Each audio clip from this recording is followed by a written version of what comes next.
Balaghat news के प्रायोजक है Enigma automobiles, the new age of electric vehicle. मात्र 5 रुपए में 85 किलोमीटर चलने वाली भारत की सबसे स्कूली स्कूटर। फाइनेंस एवं एक्सचेंज की सुविधा उपलब्ध। No petrol, no license, no pollution, no registration, comfortable and eco friendly scooter. संपर्क करें Sunili bike motors, Gondia road, FCI गोदाम के सामने, कोसनी, बालाघाट। Contact detail 9424969460 8770029001।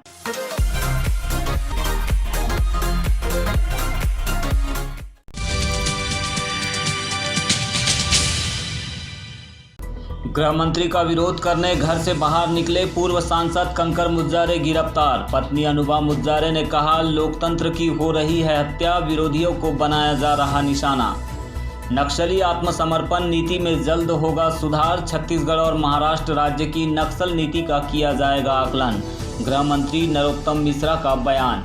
और नक्सली चिट्ठी जारी करने और राह चलते लूट के आरोप में गिरफ्तार 9 आदिवासियों को 2 साल बाद भी नहीं मिली जमानत। नक्सल मूवमेंट की ओर कदम बढ़ा सकते हैं गिरफ्तार आदिवासी युवाओं के परिवार। 40 बोड़ी के प्रधान धनलाल उइके ने दिए संकेत।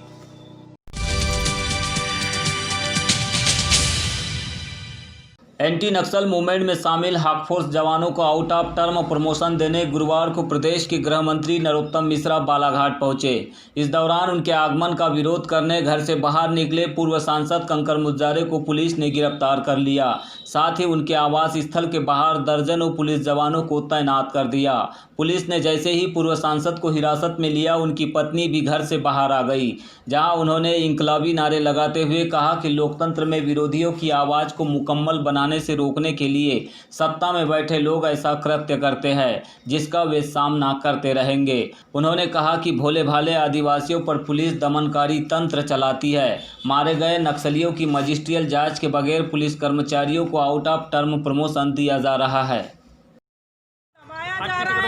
भोले भाले ग्रामीणों को झूठे फर्जी मामलों में फंसाकर किस तरह से पुलिस के प्रशासन की मनमानी चल रही है, पिछले दिनों से सभी आप लोग घटनाक्रम को देख रहे हैं। और इसके खिलाफ बालाघाट जिले के क्रांतिकारी नेता जनता की लड़ाई को आज भी 40 सालों से जो जमीनी स्तर पर लड़ते आ रहे हैं माननीय श्री मुज्जारे जी, जो पूर्व विधायक हैं, पूर्व सांसद हैं, उनको इस तरह से उनकी आवाज़ को कुचला जा रहा है, दमन किया जा रहा है और उनको इस तरह से गिरफ्तार किया जा रहा है। और हमको रात्रि से आधी रात से हमको नज़रबंद करके रखा गया है। हमारे घर के दरवाजे बाहर से चिटकानी लगा दी गई, हम निकल नहीं पा रहे। भी आपके सामने मैं निकल के आई हूँ, जब हमारे कार्यकर्ता ने बाहर से चिटकानी खोली तब। तो ये क्या कब तक चलेगा? आज गृह मंत्री जी का आगमन हो रहा है, चलिए अच्छी बात है। हम चाहते हैं कि हमारे प्रदेश की कानून व्यवस्था मजबूत हो, क्योंकि जो पुलिस है, जो प्रशासन है, वो जनता की सुरक्षा के लिए है, हमारी सुरक्षा के लिए है। लेकिन इस तरह से अगर जनप्रतिनिधियों की आवाज़ को कुचला जाएगा, दबाया जाएगा, तो ये लोकतंत्र कहाँ रहा? ये तो तानाशाही हो गई ना। ये लोकतंत्र में जनता का राज होता है, जनता की आवाज़ को बुलंद करने वाली बात होती।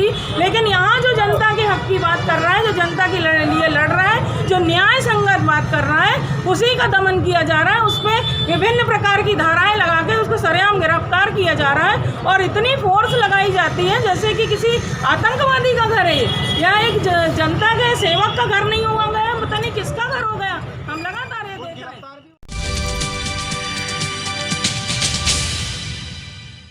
प्रदेश में नक्सल समर्पण नीति को और बेहतर बनाया जाएगा। इसके लिए पड़ोसी राज्य महाराष्ट्र और छत्तीसगढ़ राज्य की नक्सल समर्पण नीति का आकलन किया जाएगा। साथ ही प्रदेश के नक्सल जोन बालाघाट में केंद्र सरकार के द्वारा 6 कंपनियां भेजी जा रही है, जिससे कानून व्यवस्था और नक्सल गतिविधियों को रोकने में सफलता मिलेगी। यह जानकारी आज प्रदेश के गृह मंत्री नरोत्तम मिश्रा ने पत्रकार वार्ता में दी। नरोत्तम मिश्रा एक दिवसीय दौरे में बालाघाट पहुंचे थे, जहां उन्होंने जिले की कानून व्यवस्था की भी समीक्षा की। पूरे प्रदेश में नक्सली किसी को मारे या आप नक्सली को मारो, दोनों की चर्चा होती है। एक जगह सर शर्म से झुकता है तो एक जगह माथा गौरव से भी गौरवान्वित होता है। इसलिए आप सब बधाई के पात्र हैं जिनको नई भर्ती हुई है, जिनकी नई जवान मिली है। बालाघाट में पिछले दिनों नक्सल ऑपरेशन के दौरान कई नक्सलियों के मारे जाने के बाद पुलिस फोर्स के जवानों को आउट ऑफ टर्न प्रमोशन देने हेतु पुलिस लाइन में आयोजित कार्यक्रम में गृह मंत्री नरोत्तम मिश्रा, डीजीपी सहित पुलिस विभाग के आला अफसर पहुंचे थे। इस अवसर पर मिश्रा ने कहा कि प्रदेश सरकार इन दिनों भू माफियाओं, खनिज माफियाओं और मिलावटखोरों के साथ साथ आपराधिक गतिविधियों में लिप्त लोगों के खिलाफ अभियान चला रही है। मध्य प्रदेश सरकार ने इस समय बीड़ा उठाया हुआ है नक्सलवाद के खिलाफ में। हमने बीड़ा उठाया हुआ है ड्रग माफिया के खिलाफ, भू माफिया के खिलाफ। मध्य प्रदेश के अंदर लगातार आप देख भी रहे होंगे, भू माफिया, ड्रग माफिया, जितने भी हैं, गुंडे हैं, अत्याचारी हैं, व्यभिचारी हैं, बलात्कारी हैं, इस प्रदेश के अंदर स्थान नहीं रहने देंगे। एक दौर था जब मध्य प्रदेश के चारों तरफ अशांति का वातावरण था। उस समय ग्वालियर चंबल में चले जाएं, अपन उस कोने से शुरू करें मध्य प्रदेश को, तो राम बाबू दयाराम का गैंग हुआ करता था, जगजीवन परिहार का हुआ करता था, निर्भय गुर्जर का हुआ करता था, हजरत और हन्नी का हुआ करता था। भिंड में आ जाते थे तो ठोकिया सहित अन्य गिरोह यहाँ पर सतना, रीवा में आतंक मचाए हुए थे। मालवा अंचल में जाएं तो सिमी की गतिविधियां थी और बालाघाट आ जाएं तो नक्सल समस्या थी। पूरा प्रदेश एक दौर में ऐसा था। और आज डीजीपी से लेकर सभी पुलिस के जवान, हमारे अधिकारी बधाई के पात्र हैं। ना तो एक भी चिन्हित गैंग बची है मध्य प्रदेश में, ना सिमी का नेटवर्क बचा है। ड्रग माफिया, शराब माफिया पे कार्रवाई हो रही है और आप सबने सीना 56 इंच का कर दिया जब इन नक्सलाइटों को मारा, तो आप सब बधाई के। नक्सल समर्पण नीति के संबंध में गृह मंत्री ने कहा कि नक्सली प्रदेश में अधिक आत्मसमर्पण कर समाज की मुख्य धारा में शामिल हो। इसके लिए नई सरेंडर नीति पर कार्य किया जाएगा और पड़ोसी राज्यों की सरेंडर नीतियों की समीक्षा भी की जाएगी। गृह मंत्री ने प्रदेश के सबसे भ्रष्ट मुख्यमंत्री के रूप में पूर्व मुख्यमंत्री कमलनाथ को बताते हुए कहा कि इनकी सरकार सदी की सबसे भ्रष्टतम सरकार है। इनके कार्यकाल में सबसे अधिक भ्रष्टाचार और माफियाओं को सरकारी संरक्षण मिला है। साथ ही उन्होंने चुनाव आयोग के द्वारा 3 अधिकारियों के संबंध में कार्यवाही को उचित बताते हुए कहा कि अगर जांच में कमलनाथ का नाम भी सामने आएगा तो उनके खिलाफ भी FIR दर्ज की जाएगी। सदी की सबसे भ्रष्टतम सरकार कमलनाथ सरकार है। इस अप्राइजल रिपोर्ट आने के बाद अब मैं कह सकता हूं कि मध्य प्रदेश के अंदर सदी का सबसे भ्रष्टतम मुख्यमंत्री कमलनाथ।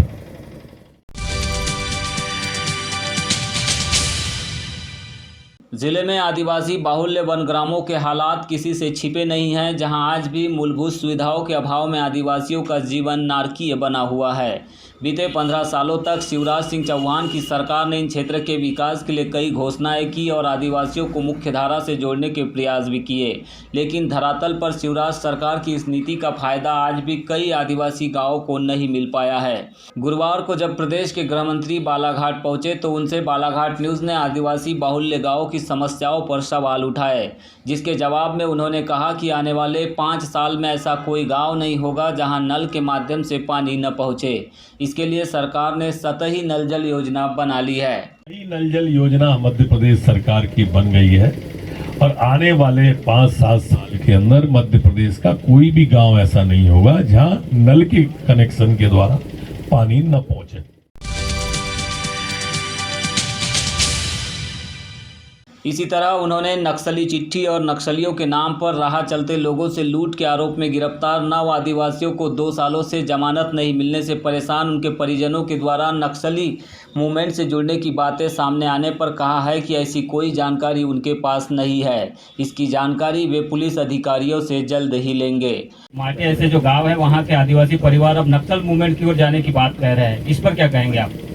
मेरी जानकारी में ये घटना नहीं है, अभी आपने डाली है, मैं अभी जानकारी लेता हूँ। आपको बता दें कि बीते 2 साल पहले लांजी और बैहर विधायक को नक्सलियों के नाम से चिट्ठी लिखकर फिरौती मांगने और बालाघाट बैहर मार्ग पर राह चलते लोगों से लूट के मामले में पुलिस ने 9 आदिवासियों को गिरफ्तार किया था। इनमें पालाघोंदी और माटे जैसे गांव के आदिवासी युवा शामिल है, जो बीते 2 साल से जेल में बंद है, लेकिन उन्हें जमानत आज तक नहीं मिली है। जमानत नहीं मिलने के कारण इन आदिवासी युवाओं के परिवारों के सामने आर्थिक संकट गहरा गया है। गिरफ्तार युवा अपने घर के मुखिया होने के कारण अब उनके परिवार में कोई भी कमाई करने वाला नहीं है। परिवार के लोग बैल और ज़रूरत की सामग्रियों को बेचकर जमानत के लिए पैसा भी जुटा चुके हैं, फिर भी उन्हें जमानत नहीं मिल रही है। लगभग 2 साल होने लगा है, पर उनको आज दिनांक तक किसी प्रकार से उनको ज़मानत की अर्जी 1-2 बार लगा चुके कहते हैं, लेकिन ज़मानत नहीं हो रही है।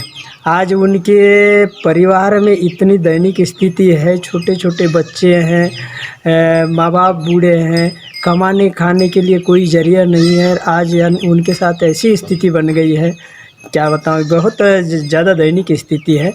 आज यदि उनको 1-2 माह में यदि शायद जमानत नहीं होगी तो बहुत बड़े कदम उठाने वाले हैं क्षेत्र के लोग भी। 40 बोड़ी के प्रधान धनलाल उइके ने बीते दिवस दक्षिण बैहर के दौरे पर पहुंची बालाघाट न्यूज़ की टीम के सामने यह बयान दिया था कि हत्या, मर्डर और लूट के आरोपियों को 3 माह में जमानत मिल जाती है, लेकिन आदिवासी युवाओं को आज तक जमानत नहीं मिली है, जिससे उनके परिवार के लोग एक बड़ा कदम उठा सकते हैं। उन्होंने यह भी कहा है कि क्षेत्र में नक्सलवाद खत्म हो गया है, लेकिन पुलिस की आदिवासियों के प्रति दमनकारी कार्यवाही के चलते फिर से अब इन गाँवों के आदिवासी नक्सलियों के प्रलोभन में आकर एक बड़ा कदम उठाने की ओर बढ़ रहे हैं। हमने भी देखा है, कई बार देखा है, कई बड़े बड़े मामले में कहना चाहिए ज़्यादा से ज़्यादा 3 महीने के अंदर 3 महीने तक जमानत हो जाती है, परंतु इनका आज तक के पता नहीं क्या कारण है, क्यों नहीं हो रहा है। इसके पहले भी हमारे लोगों के साथ इसी प्रकार किया जाता था, हमारे क्षेत्र में ऐसे ही किया जाता था, इसलिए हमारे क्षेत्र के लोग तंग आकर, शासन प्रशासन से तंग आकर नक्सल लाइट इसमें शामिल हो गए थे। आज ऐसी स्थिति में मुझे नहीं लगता कि इनके माँ बाप, इनके भाई बंधु भी कब तक सहन कर सकेंगे।